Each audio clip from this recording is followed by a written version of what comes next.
Hey ho, let's go. We are recording. My name is Mark Allenderry, and this is Resistance Radio, where natural selection selects resistance, and we're here to make sure your empathy evolves faster than your outrage. Today, we're talking about Ebola, travel bans, and a deadly hantavirus cluster on a cruise ship, and how the Trump administration is using public health powers in ways that say a lot about who counts and who doesn't.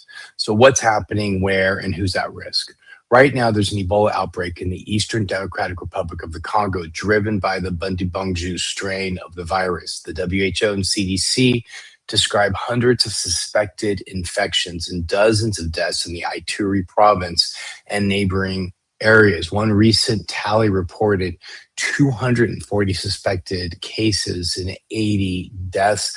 That number is also been reported to be much higher, somewhere at 600 and 700 as well cases. The deaths are also quite high. Those have been reported to be somewhere around 100 as well. So these numbers are in flux and certainly in range. Anyway, if these numbers blur together, think of 5 to 10 city buses packed with people. About 1 to 2 of those bus loads don't make it home. Most of the dead are young adults, and a lot are women, because when public health systems collapse, it's women who end up doing the caregiving with no protection. Now, on the other side of the planet, the CDC is tracking a small cluster of hantavirus infections linked to the cruise ship MV Hondias. A handful of European passengers have fallen sick. At least 3 have died, and people in at least 5 to 6 days are being monitored after coming off that ship, as so far no American passengers have been diagnosed with hantavirus. The key point, the CDC keeps saying things for both Ebola and this hantavirus situation. The risk to the general public is low to extremely low, and I 100% agree with that. So the real story isn't mystery virus at your door. It's what is the Trump administration doing with that low risk, and who pays for these choices? All right, so let's talk about the facts and the numbers in human scale. On Ebola, this is the Bundibugyo Ebola virus, not the exact strain from that huge West African outbreak from 2014-2015. We don't have a licensed off-the-shelf vaccine or targeted antiviral ready to roll for this strain, and fatality estimates land somewhere between 1 in 3 and 1 in 2 infected people. Imagine a kid's classroom, 30 children. Now picture 10 to 15 empty desks after an outbreak. That's roughly the scale of risk for communities on the ground. At the time, at the same time, the CDC and the WHO emphasize that there are no ongoing Ebola chains in the United States, and the virus still spreads through direct contact with body fluids from very sick people, not casual contact at the airport. Their own statements repeat the risk to the general U.S. public is low, even while new restrictions are being rolled out. For the Hondias, the MV Hondias Hanta cluster, we're talking about a small group of confirmed cases tied to one ship, 3 deaths among European passengers, and a group of U.S. travelers who are being monitored as a precaution. The CDC says the risk to the American public from this outbreak is extremely low, and the WHO reminds us that most Hanta cases worldwide still come from rodent exposure, not person-to-person transmission. If Ebola in the DRC is a wildfire in a specific forest, this cruise ship cluster is a deadly house fire on one street. Both are tragedies, but neither means that the entire country is burning. So what does this mean for real people's lives? Here's where it lands in actual lives, not just charts. The Trump administration, CDC, and the Department of Homeland Security are using public health authorities, including a Title 42 order, to impose a 30-day suspension of entry into the U.S. for many non-citizens who have recently been who have been in parts of the DRC, Uganda, or South Sudan. U.S. citizens and green card holders are exempt, which means your infection risk is apparently determined by the color of your passport. So if you are So if you're a student, worker, or family member from Kampala or Kinshasa, this can mean being stranded, missing school terms, losing income, or being separated from your family because your transit connection happens to go through the United States. If you're an aid worker trying to get into the outbreak zones with PPE and lab equipment, travel advisories and flight cancellations can make your job harder, not easier.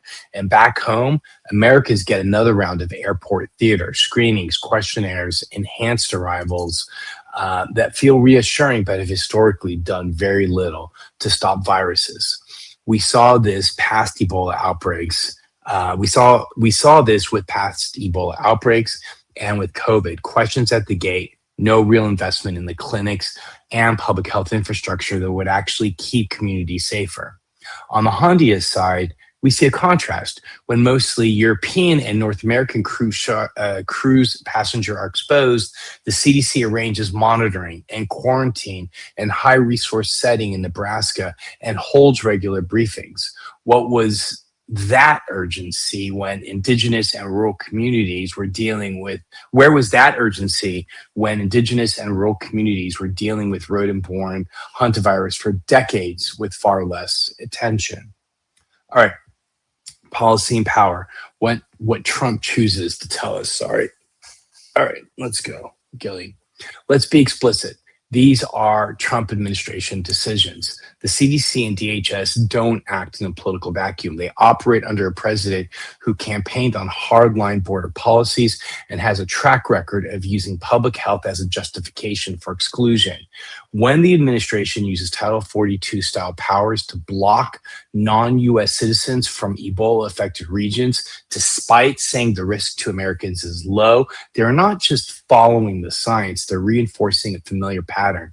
Diseases linked to the global south become reasons to harden borders, while the structural drivers of these outbreaks, like poverty, weak health systems, and climate shocks, barely register in the policy response.